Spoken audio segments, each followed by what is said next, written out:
Selamat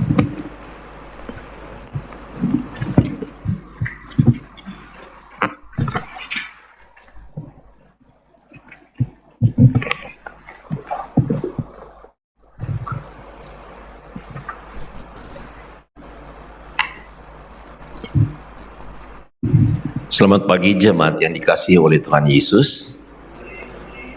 Kita bersyukur kepada Tuhan yang dalam kasih setianya yang selalu baru tiap-tiap hari memungkinkan kita ada sebagaimana kita ada saat sekarang ini. Bukan berarti kehidupan kita lancar-lancar semuanya, tetapi di dalam pemeliharaan Tuhan kita boleh meyakini bahwa Tuhan tidak pernah tinggalkan kita. Tuhan senantiasa menyertai kita. Walaupun banyak hal kita tidak mengerti dalam kehidupan ini. Ya, tetapi satu hal yang Tuhan janjikan, khususnya dalam Natal ini, Immanuel, Ia menyertai kita. Amin, saudara. Ya. Nah, saudara sekalian, tema yang diberikan pada saya pada hari ini, tema yang sangat biasa, ya. Namun, saudara, kebenaran firman Tuhan selalu bagi saya adalah sesuatu yang luar biasa, ya. Tema itu adalah Gloria in Excelsis Deo. Kita biasa nyanyikan, bukan? Gloria in Excelsis Deo, ya. Yang terambil, saudara sekalian, juga yang memang ditulis nyanyian itu oleh Sebastian Bach. Diambil dari Lukas pasal yang kedua ayatnya yang ke-14. Tapi baiklah kita membacanya dari ayat yang ke-8. Mengingatkan kita kepada kisah Natal itu. Lukas pasal 2 mulai dari ayat yang ke-8 yang biasa kita dengar. Di daerah itu ada gembala-gembala yang tinggal di padang menjaga kawanan ternak mereka pada waktu malam. Tiba-tiba berdirilah seorang malaikat Tuhan di dekat mereka dan kemuliaan Tuhan bersinar meliputi mereka dan mereka sangat ketakutan. Garis bawahi itu, saudara. Lalu kata malaikat itu kepada mereka yang ketakutan itu, "Jangan takut, sebab sesungguhnya aku memberitakan kepadamu kesukaan besar untuk seluruh bangsa. Hari ini telah lahir bagimu juru selamat, yaitu Kristus Tuhan di kota Daud. Dan inilah tandanya bagimu, kamu akan menjumpai seorang bayi dibungkus dengan lampin dan terbaring di dalam palungan." Dan tiba-tiba tampaklah bersama-sama dengan malaikat itu sejumlah besar bala tentara sorga yang memuji Allah. Katanya, "Kemuliaan bagi Allah di tempat yang maha tinggi, dan damai sejahtera di bumi di antara manusia yang berkenan kepadanya." Sampai di sana pembacaan firman Tuhan. Selamat dan berbahagia setiap orang yang mendengar firman Tuhan, menyimpan dalam hatinya, dan melaksanakan di dalam kehidupannya. Saudara, saya kira semua kita pernah punya pengalaman, ya, yaitu berada dalam satu situasi yang hurufiah, situasi yang real, yaitu gelap. Ya. Pada waktu kita berada, katakanlah di rumah, di kamar, dan tiba-tiba lampu semuanya padam, ya, betul-betul gelap sekali. Ya. Pada waktu gelap itu terjadi, saudara sekalian, tangan pun kita tidak bisa lihat. Betul, bukan? Terlalu gelap. Nah, saudara sekalian, perhatikan, mata kita terbuka, bukan tertutup. Mata terbuka, tetapi kita tidak dapat melihat karena gelap. Dan saudara sekalian, sebenarnya kalau kita belajar di dalam kebenaran firman Tuhan, sejak daripada awal kebenaran firman Tuhan diwahyukan, saudara. Pada mulanya Allah menjadikan langit dan bumi. Dan situasi itu, saudara sekalian, disebutkan adalah situasi yang kosong, yang gelap. Ya. Tetapi saudara sekalian, disitulah wahyu Allah dari sejak awal menunjukkan tentang situasi yang gelap, tetapi kuasa Allah yang luar biasa itu adalah dengan firman-Nya, jadilah terang, dan terang itu jadi. Menurut para ahli, saudara sekalian, sebenarnya gelap itu tidak ada, saudara sekalian. Tapi karena gelap itu secara filsafat dikatakan adalah the absence of light. Ya. Kenapa ada gelap? Karena tidak ada terang, saudara. Nah, dan di dalam Alkitab, saudara sekalian, berulang kali dan sering kali membingungkan adalah tatkala menggunakan kata gelap dan juga menggunakan kata malam. Ya. Yang kadangkala, saudara sekalian, tidak selalu, sekali lagi tidak selalu, kata malam itu adalah satu metafora atau suatu pengungkapan, saudara sekalian, yang menyatakan tentang yang gelap itu. Dan kita bisa, saudara sekalian, mengerti apa yang sebenarnya disebutkan di dalam kebenaran firman Tuhan yang kita baca. Sederhana sekali, saudara sekalian. Pada waktu malam, saya ambil itu hurufiah, saudara sekalian, benar, gembala itu memang ada pada waktu malam, menjaga domba-dombanya, itu benar, saudara sekalian. Tapi pada waktu kita mengkontraskan, yaitu kemuliaan Allah bersinar di tengah-tengah kegelapan itu, saya merasa betul-betul tersentuh. Disitulah apa yang dimaksudkan. Pada waktu gelap, Allah berfirman, Allah bertindak, maka sudah sekalian terang itu jadi. Dan kegelapan itu, sudah sekalian, sebenarnya menunjukkan tentang satu situasi. Sekali lagi, sudah sekalian, malam pada waktu itu benar-benar malam. Oke? Ya. Tapi kita melihat, sudah sekalian, satu situasi di balik itu adalah jelas sekali dunia yang telah jatuh ke dalam dosa adalah dunia yang gelap. Bahkan kalau kita memperhatikan, sudah sekalian, di dalam apa yang disebutkan oleh Paulus, bukan saja, saudara sekalian, bahwa kita berada di dalam gelap oleh karena dosa, tetapi sudah sekalian, dengan tajam sekali Paulus mengatakan, kamu adalah kegelapan. Jadi saudara sekalian, bukan saja kita ini hidup dalam gelap oleh karena dosa, gelapnya berbagai macam pergumulan di tengah-tengah dunia ini, tetapi saudara sekalian, menunjuk dengan jelas, yaitu bahwa kita ini adalah kegelapan. Karena apa? Karena sekalian kita telah berbuat dosa. Tatkala dosa menguasai kehidupan kita, sudah sekalian, disitulah kita sebagai anak-anak terang yang telah menjadi anak gelap, saudara sekalian. Disitulah menjadi, saudara sekalian, tidak lagi ada terang, tetapi kita hidup di dalam dunia yang gelap, dunia yang telah dikutuk dengan onak dan duri, dengan susah payah. Dan kita pun adalah orang yang berdosa, yang disebut dengan jelas sekali adalah kegelapan.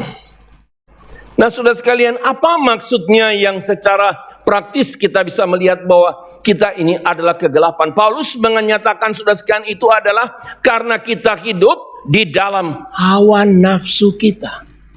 Kita hidup menurut keinginan kita hidup dalam percabulan, kita hidup dalam keserakahan, kita hidup di dalam berbagai macam kenajisan. Kita hidup di dalam segala hawa nafsu yang tidak berkenan kepada Allah.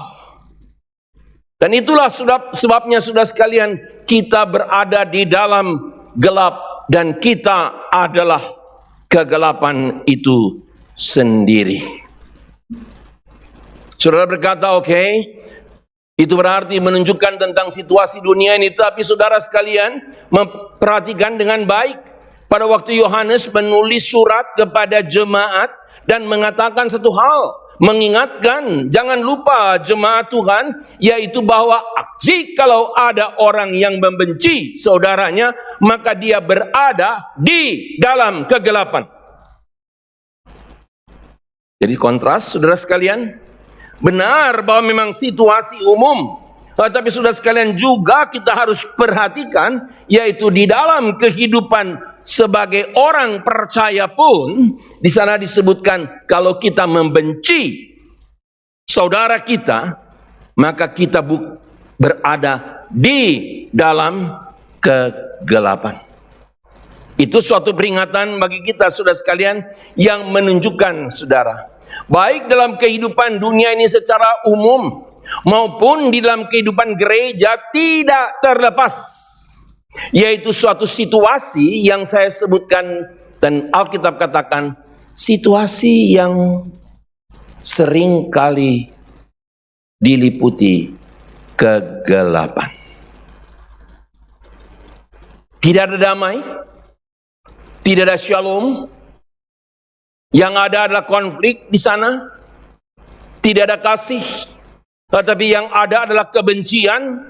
Dan itulah saudara sekalian yang menunjukkan kepada kita tentang bagaimana situasi daripada dunia ini. Namun saudara sekalian, berita baiknya daripada Natal yang kita baca tadi, di tengah situasi yang seperti itu saudara ya, maka kemudian dikatakan kemuliaan Allah bersinar. Memang oke, sekali lagi saya katakan, saya tidak menekankan bahwa itu adalah sebagai pasti maksudkan dalam kegelapan, tetapi situasi itu sudah sekali menunjukkan Allah kemudian Allah nyata dan bersinar, sehingga menjadikan saudara situasi itu para gembala dikatakan jelas mereka menjadi takut. Pertanyaan kita sudah sekalian, mengapa mereka itu takut?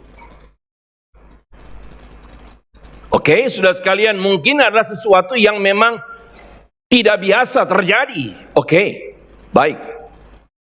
Tidak salah, saudara sekalian. Tapi saudara sekalian, kalau kita lihat dari perspektif Alkitab, saudara sekalian, pada waktu kemuliaan Allah itu nyata, saudara sekalian, bersinar di tengah-tengah kegelapan itu, paling tidak gembala itu pun memahami. Memang mereka orang-orang yang memang dianggap sebagai orang-orang yang tersisih, tetapi saudara sekalian, pemahaman yang secara umum tidak ada seorang pun yang dapat melihat Allah, kemuliaan Allah, lalu kemudian dapat hidup.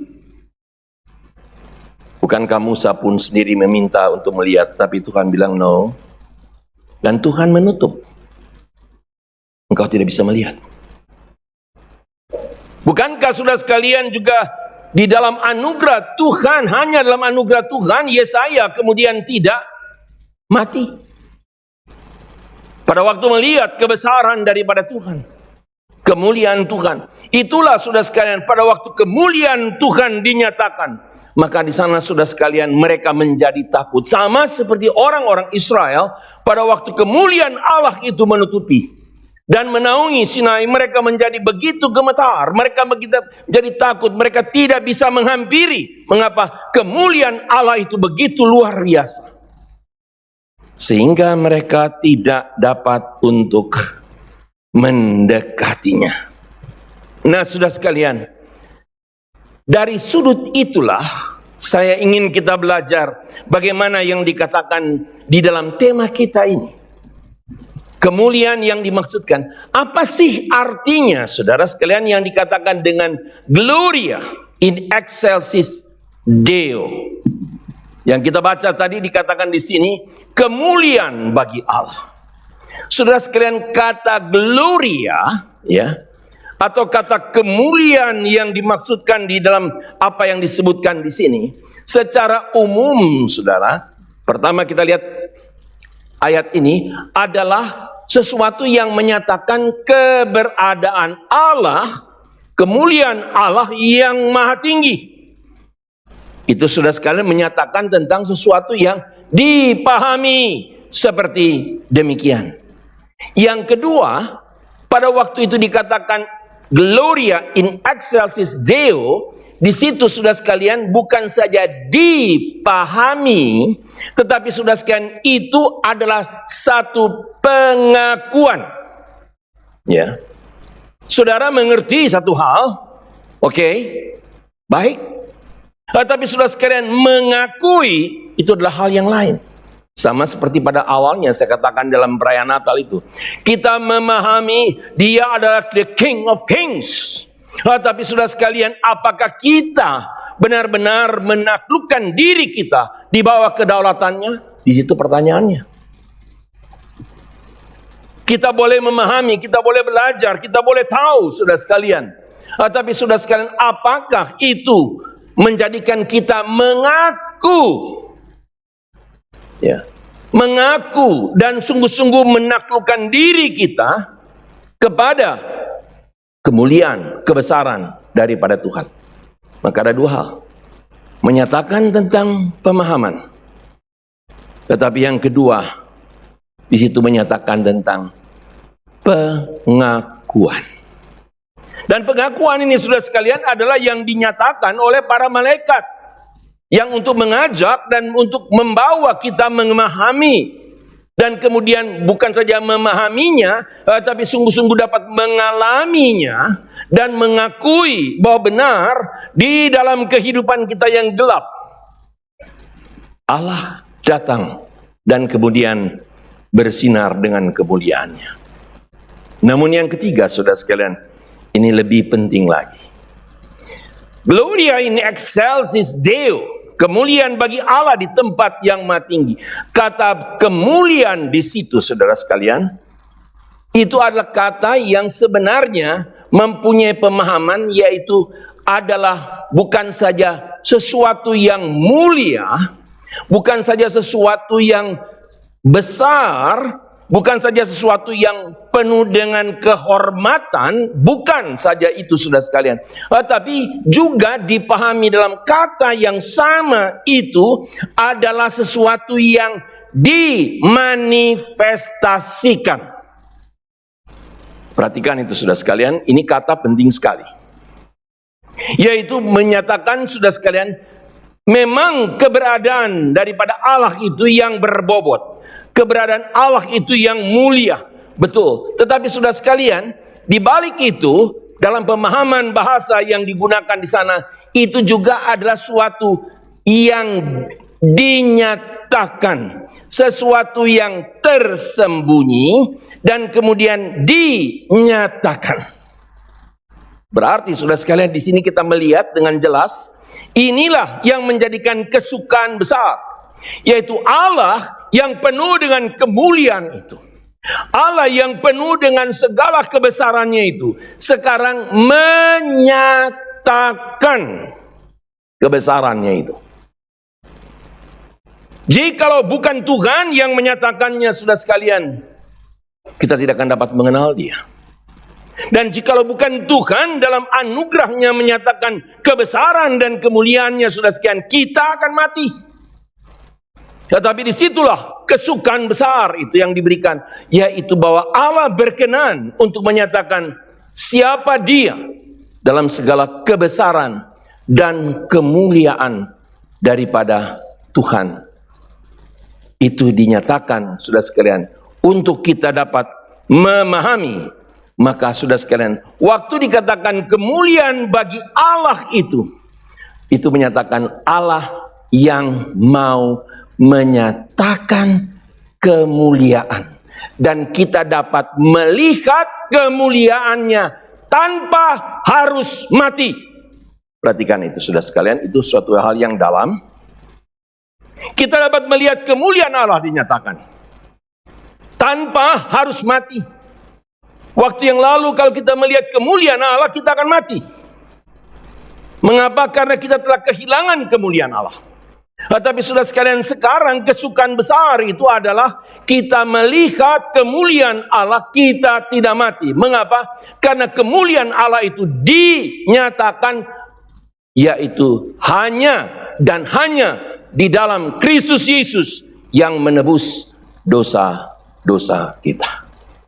Maka sudah sekalian, kata Gloria in excelsis Deo itu menyatakan, sudah sekalian, sesuatu pernyataan Allah yang begitu besar, yang menunjukkan, sudah sekalian, kasih Allah yang luar biasa.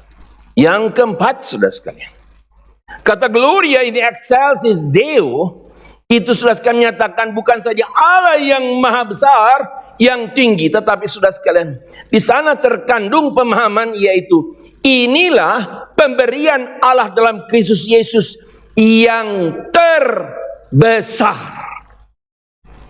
Ini jarang, saudara sekalian, diungkapkan sampai di situ. Yaitu bahwa dikatakan kemuliaan bagi Allah di tempat yang maha tinggi, saudara sekalian, adalah suatu pernyataan Allah, dan apa yang dinyatakan di dalam Kristus Yesus adalah sesuatu yang terbesar. Tidak ada yang lebih besar daripada pernyataan Allah yang diberikan di dalam Yesus Kristus. Kita hanya kenal, yaitu bahwa dari sejak kecil, karena demikianlah Allah mengasihi isi dunia ini. Oke? Sehingga ia memberikan anaknya yang tunggal itu, supaya setiap orang yang percaya kepadanya tidak binasa, melainkan memperoleh hidup yang kekal. Nah itu sudah sekalian, karena begitu besar. Seberapa besar, sudah sekalian, itu adalah begitu luar biasa. Itulah the greatest gift. Itulah pemberian yang terbesar. Maka Gloria in excelsis Deo itu Allah menyatakan tentang Allah yang maha besar, yang memberikan yang terbesar bagi manusia. Kalau kita menyadari itu, sudah sekalian, maka kita tidak akan main-main dengan Natal. Kita tidak akan main-main, sudah sekalian, dan sekedar menyanyikan Gloria in excelsis Deo. Kita tidak akan main-main, sudah sekalian, dengan menyanyikan malam kudus dan bayi itu lahir di sana, saudara. Kenapa? Kalau kita mengerti itu adalah the greatest gift, yang luar biasa, yang boleh menjadikan kita ini menjadi anak-anak Tuhan, adalah melalui apa yang Dia berikan, yang Tuhan berikan, sudah sekalian, yaitu di dalam Kristus Yesus yang menyelamatkan kita. Dan sudah sekalian, perhatikan di sana, di tengah-tengah kegelapan itu, di tengah-tengah situasi yang gelap dalam pergumulan hidup kita, dinyatakan kemuliaan Allah itu. Dan sudah sekalian, sebagai akibatnya, apa yang terjadi? Di sana dikatakan damai sejahtera di bumi. Damai sejahtera di bumi di antara manusia yang berkenan kepadanya. Nah ini dua hal, sudah sekalian ya. Jadi pernyataan the greatest gift yang diberikan itu, kemuliaan yang begitu besar yang dinyatakan itu, sudah sekalian, itu adalah jelas sekali mengakibatkan atau dengan tujuan supaya di tengah-tengah dunia yang gelap, yang tanpa damai, di situ akan terjadi damai, dan hanya oleh karena pernyataan Allah di dalam Kristus Yesus. No other way. Tidak ada jalan lain. Itu damai sejahtera. Dan ini damai sejahtera, sudah sekalian, yang betul-betul kita butuhkan di tengah-tengah pergumulan kita. Yang bukan berarti everything will be okay, bukan, sudah sekalian, tetapi adalah itu yang disebutkan oleh Paulus, sudah sekalian, adalah damai sejahtera yang melampaui segala akal manusia, melampaui segala situasi. Itulah damai sejahtera. Saudara, Kita seringkali mengatakan shalom, bukan? Awal kebaktian, shalom. Kita jawab, shalom, ya. Kadangkala saya pun merasa, mulai dari diri saya sendiri, benarkah ada shalom? Bagaimana kita bisa bilang shalom, tapi sebenarnya kita di dalam antara kita sendiri, sudah sekian ada konflik. Bagaimana kita mengatakan damai sejahtera, saudara sekalian? Damai sejahtera. Damai sejahtera di bumi. Ya.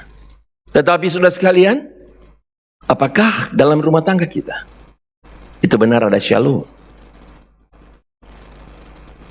Pertanyaan besar, saudara sekalian.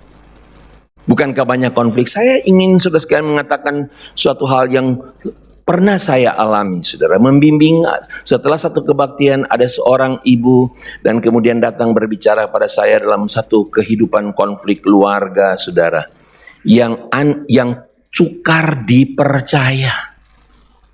Saudara tahu, ibu ini bercerita, saudara, dengan air mata, 18 tahun dalam pernikahan, tidak berbicara satu dengan yang lain. Saudara bisa mengerti? Bisa pahami? Enggak bisa, saudara. Tinggal satu rumah, oke? Suami dan istri, tapi sudah selama 18 tahun tidak berbicara satu dengan yang lain. Saya kira dalam rumah tangga pernah terjadi dong. Tapi paling-paling satu hari ya. Diam-diam. Betul nggak? Saya dengan istri saya juga pernah, saudara. Diam-diam. Ya. Tapi nggak lama. Ya. Segera harus selesaikan. Tapi ini saudara 18 tahun. Nah, saya cuma pikir saudara mereka tinggal bersama. Saya kira saudara sekalian kalau kebakaran pasti mereka saling teriak, saudara ya. Kira-kira begitu ya. Dan pasti sudah sekalian, saya bilang, bagaimana mungkin? Ibu ini mengatakan tidak ada orang yang tahu. Maafkan, ini jemaat. Dan dikatakan tidak ada yang tahu. Itulah pengakuan pertamanya kepada saya. Kalau begitu bagaimana kalau ada tamu? Kalau ada tamu mereka bersandiwara. Itulah. Sepertinya tidak ada apa-apa, semua baik-baik saja. Bayangkan saudara-saudara masuk rumah itu, shalom, shalomnya munafik. Betul nggak? Tidak ada shalom di situ. Nah, saudara sekalian, di sini kita melihat bahwa itulah saudara yang sekarang diberikan, yaitu damai sejahtera di dalam Kristus, yang menyatakan suatu pemulihan satu dengan yang lain. Saudara, bukan saja pemulihan antara manusia dengan Allah di sini, bukan? Karena pernyataan Allah itu. Tetapi saudara sekalian, damai sejahtera yang dimaksudkan di situ juga adalah pemulihan yang merobohkan tembok-tembok pemisah daripada kehidupan kita manusia. Maka saya ulangi ayat yang sejak awal. Barang siapa yang membenci saudaranya, dia berada di dalam kegelapan. Dan dalam kegelapan itu tidak ada damai. Betul bukan? Kita perlu. Berapa banyak orang tua, kami pun pernah mengalami, saudara sekalian, orang tua mengalami pergumulan dengan anak. Yang kadangkala sukar mau ngomong, tidak bisa berbicara satu dengan yang lain. Gak enak sudah sekalian. Tapi kadangkala harus kita hadapi dan hanya mohon pertolongan daripada Tuhan. Ada seorang pendeta, saudara sekalian, rekan yang kalau saya sebutkan namanya mungkin saudara tahu, tapi saya tidak perlu sebutkan. Seorang rekan sepelayanan, pendeta yang sangat-sangat baik dalam pelayanannya, saudara sekalian, dan dia mengatakan pergumulan beberapa tahun, yaitu bahwa anaknya yang dididik sejak dari kecil, dididik di dalam Tuhan, Itu paling bungsu, dua anaknya itu. Yang pertama dan kedua, saudara sekalian, adalah melayani Tuhan dengan luar biasa. Tetapi yang ketiga, saatnya dia memasuki perguruan tinggi, college. Dia berkata kepada papanya, saya tidak percaya adanya Tuhan. Seorang pendeta, saudara. Dan dia berkata, betapa hancur, betapa pedihnya hati ini, yaitu tatkala dia pulang weekend di rumah, kita semua tidak boleh menyebut nama Tuhan atau dia akan lari keluar. Tidak boleh berdoa di depan dia atau dia akan lari keluar dan tinggalkan. Saudara bisa bayangkan itu?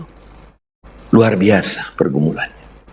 Itu berdoa bukan cuma berlutut, saudara sekalian, sudah tiarap itu. Meminta pengasihan Tuhan. Ya memang cerita ini puji Tuhan, Tuhan mengasihani saudara. Yang merupakan satu berita yang penuh dengan pengharapan, yaitu bahwa akhirnya anak ini satu hari mengejutkan papanya. Anak ini datang dan seperti geledek yang luar biasa pada siang hari, dia berkata kepada papanya apa? Papa, saya mau menikah dan saya minta papa yang memberkati. Luar biasa bukan? Dan itulah saudara sekalian yang disebutkan sebenarnya secara praktis. Dunia yang gelap ini saudara sekalian, hanya satu jalan damai sejahtera yang diberikan, itu adalah damai sejahtera yang di dalam Kristus Yesus, dalam karyanya yang agung. Dia yang menyatakan, yang menunjukkan, bukan manusia yang mencari dia, tetapi saudara sekalian, Tuhan yang datang dan memulihkan. Dan pemulihan itu saudara sekalian bukan artinya, bukan saja sekedar pemulihan antara manusia dengan Allah. Itu pasti yang paling penting. Yang kedua adalah dengan manusia, namun saudara sekalian juga damai sejahtera yang diberikan saudara sekalian di dalam Kristus Yesus adalah juga memenuhi dan meliputi saudara sekalian konflik-konflik batin dalam kehidupan kita. Berapa banyak kali kita saudara sekalian hidup Shalom, shalom, tetapi sebenarnya dalam kehidupan kita ada pergumulan-pergumulan yang tersembunyi. Ada konflik-konflik, ada rasa bersalah. Kita tahu apa yang benar, tetapi kita melakukan yang tidak benar. Kita tahu apa yang suci, tapi kita lakukan yang tidak suci. Kita tahu apa artinya setia dalam kehidupan rumah tangga, tetapi kita tidak setia pada kehidupan rumah tangga. Sehingga apa yang terjadi? Walaupun kita datang beribadah, walaupun kita bersama berkata shalom, tetapi sudah sekalian di situ ada konflik batin. Saya tahu siapa saya. Damai sejahtera yang Tuhan berikan itu sudah sekalian adalah damai sejahtera yang memulihkan konflik batin. Saya berikan satu contoh yang sederhana sekali, sudah sekalian. Sudah ingat Raja Daud? Seorang yang Tuhan katakan, aku telah menemukan seorang yang berkenan di hatiku. Tapi dia bukan orang sempurna, betul? Dia bersinah. Dua hal. Dia bersinah dengan Batsheba dan dengan kuasa. Dia membunuh Uria. Dua hal. Bersinah dan membunuh Uria. Untuk mendapatkan siapa? Batsheba. Saudara, dan bagaimana kehidupan Daud? Fine-fine saja, kata generasi muda. Oke? Baik-baik saja. Dia sembunyikan dengan dalam-dalam. Sampai Nabi Nathan datang dan menyebutkan itu. Kenapa dia katakan, sudah sekalian? Saya betul-betul selalu diingatkan dengan firman Tuhan itu. Bagaimana Daud berseru kepada Tuhan pada waktu Tuhan menyatakan kemuliaannya, menyatakan anugerahnya kepadanya. Dalam Mazmur 51 ada satu kalimat. aku bergumul dengan dosaku tiap-tiap hari. Di dalam doanya, saudara sekalian, dia mengatakan, ya Tuhan, aku bergumul dengan dosaku tiap-tiap hari. Dalam bahasa Inggris saya lebih merasa tepat, saudara sekalian. My sin is always before me. Dosaku selalu berada di depanku. Saudara sekalian, dia boleh menyembunyikan dan bersandiwara, tetapi saudara sekalian, dia tahu tangannya berdarah. Dia tahu dosa perzinahannya. My sin is always before me. Dan itu sudah sekalian suatu pergumulan yang luar biasa. Namun di dalam Mazmur 51 saudara boleh pulang dan baca di sana, kemudian dia berkata, Tuhan kembalikanlah. Biarlah kegirangan oleh karena selamatmu itu kembali boleh meliputi kehidupanku. Biarlah kegirangan karena selamatmu itu boleh kembali memberikan sukacita, boleh kembali memberikan damai sejahtera di dalam kehidupanku. Yaitu kalau karena Tuhan yang berkenan memulihkan. Itulah sudah sekalian gambaran yang kemudian jelas, menjadi lebih jelas pada waktu Kristus Yesus itu datang dan mengatakan jelas, sudah sekalian, dalam ayat kita, the greatest gift, kemuliaan bagi Allah di tempat yang maha tinggi itu adalah damai sejahtera. Dan damai sejahtera itu sudah sekalian, seringkali kita salah. Kita pikir cuma dengan kata saja. Saya cuma berikan satu contoh saja sederhana, saudara. Saudara tahu apa arti kata Yerusalem? Tahu? Apa sih kata Yerusalem? Jerusalem. Ya, apa ya kata Yerusalem? Ada yang menjawab? Jangan takut salah, ini bukan ujian, saudara ya. Oke, apa sih artinya Yerusalem? Halo?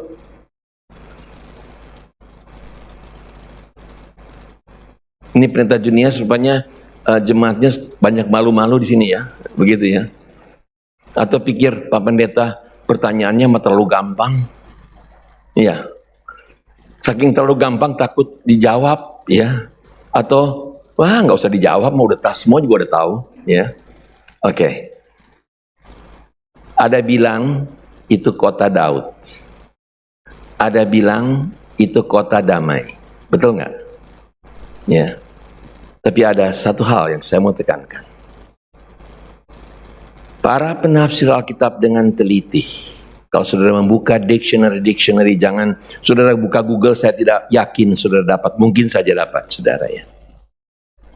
Kata Jerusalem itu berarti overflow with shalom. Adalah kota di mana overflow, luber dengan shalom. Itu yang seharusnya. That is supposed to be like that. Harusnya seperti itu. Overflow with shalom. Dan begitu yakinnya saudara sekalian orang-orang Israel tentang Yerusalem, dan berkata bahwa Allah ada di sini, maka kota ini tidak akan goncang. Tapi nyatanya apa? Nyatanya akhirnya mereka dibuang ke Babel. Dan mereka merasa bahwa Yerusalem itu adalah segala-galanya sampai pada zaman Tuhan Yesus. Yerusalem adalah kota damai dan seterusnya. Kenapa di situ Allah hadir di baitnya? Mau apa lagi saudara sekalian? Tetapi saudara sekalian, overflow with shalom, luber dengan shalom. Pada waktu Yesus masuk di kota Yerusalem, apa yang dikatakan? Waktu mereka memuji dia dan raja yang datang itu saudara sekalian, apa yang Tuhan Yesus katakan? Apakah dia mengatakan, oh oke, thank you. Thank you. Wah, kamu menyambut aku ya. Ya, puji Tuhan ya. Seperti begitu. No. Waktu mereka dengan sorak-sorai menyambut Yesus masuk Yerusalem, Tuhan Yesus menangis. Apa yang ditangisinya? Jerusalem, Jerusalem, yang seharusnya overflow with shalom. Alangkah baiknya jikalau engkau mengerti apa yang perlu bagi damai sejahteramu. Tajam sekali, sudah sekali. Alangkah baiknya jikalau engkau mengerti apa yang perlu bagi damai sejahteramu. Artinya apa? Jelas Tuhan Yesus mengatakan sekarang tertutup hal itu dari matamu. Kamu tidak mengerti. Saya mengintrospeksi diri berapa banyak kali kita berkata shalom, tetapi apakah Tuhan Yesus berkata yes? Ataukah sebenarnya Tuhan Yesus berkata engkau tidak mengerti? Karena shalom itu sudah sekalian jelas hanya berada di dalam Kristus Yesus. Dan saya akhiri dengan ayat yang dikatakan, yaitu kepada orang yang berkenan kepadanya. Siapa itu orang yang berkenan kepadanya? Sudah sekian Alkitab berkata dengan jelas. Tidak punya waktu kita untuk menjelaskan seluruhnya itu. Yaitu bahwa memang dia datang kepada miliknya, tetapi mereka tidak menerima dia. Jelas bukan? Tetapi yang lebih tajam, sudah sekalian, terang itu datang yang membawa damai sejahtera, kemuliaan Allah. Tetapi manusia lebih suka tinggal di dalam kegelapan. Saya ajak saudara membaca itu karena itu ayat penting, sudah sekalian. Kita melihat dalam Yohanes pasalnya yang ketiga. Yohanes pasalnya yang ketiga. Di dalam ayatnya yang ke-19 dikatakan, sudah sekalian, dan inilah hukuman itu. Yohanes 3 ayat 19. Terang telah datang ke dalam dunia, tetapi manusia lebih menyukai kegelapan daripada terang, sebab perbuatan mereka jahat. Saudara perhatikan, itu jelas sekali. Konek saya mengatakan dari awal, kita dulu, kata Paulus, itu adalah kegelapan, bukan cuma hidup dalam kegelapan. Dan sudah sekian berapa banyak kali berita kemuliaan Allah yang diberitakan, damai sejahtera yang diberikan, kita tidak mengerti. Mengapa? Karena sudah sekalian kita lebih suka hidup dalam kegelapan. Maka sudah sekalian, betapa hati kita ini harus penuh dengan penyesalan. Betapa lemahnya kita ini, saudara. Kita tahu apa itu hidup dalam terang, tapi seringkali kita memilih hidup di dalam kegelapan dengan kebencian, dengan iri hati kita. Itu sudah sekian sesuatu yang perlu kita ubahkan. Biarlah Gloria in excelsis Deo, kemuliaan Allah yang terbesar diberikan kepada kita, sudah sekalian, tidak menjadi sia-sia. Sebaliknya mengubahkan kita. Seperti sudah sekalian yang terjadi di dalam kehidupan gembala-gembala. Saya garis bawahi, sudah sekalian. Gembala-gembala yang menerima itu semua, akhirnya dengan jelas mereka menerima dan mereka memberitakan. Itulah tujuan akhirnya. Kita mengalami, kita memahami, kita sungguh-sungguh sudah sekalian mengerti dan hidup di dalamnya, dalam damai sejahtera itu. Dan kita memberitakan itu melalui, bukan dengan kata-kata saja, tapi melalui kehidupan kita. Adakah orang melihat damai sejahtera sebagai the greatest gift? Apakah ada orang melihat kemuliaan Allah yang begitu besar sebagai the greatest gift dalam kehidupan kita? Apakah orang lain melihat dalam Natal ini benar-benar bukan sekedar kita merayakan Natal, tetapi kita boleh menyaksikan kemuliaan Allah yang menerangi kegelapan, yang mengubah kehidupan kita, dan yang kita beritakan untuk juga jadi berkat bagi banyak orang. Saya tutup dengan satu kalimat. Damai sejahtera Allah. Pada waktu kita menerima itu, kita berdamai dengan Allah, dan kita menerima damai dari Allah. Perhatikan, kita bukan saja berdamai dengan Allah, tetapi kita mendapatkan damai sejahtera Allah. Dialah sumber damai sejahtera. Ya. Berdamai dengan Allah satu hal, tetapi yang terindah dalam pemberian Tuhan adalah Dia memberikan damai sejahteranya. Saudara boleh baca dalam Filipi pasal 4 itu. Sumber damai sejahtera.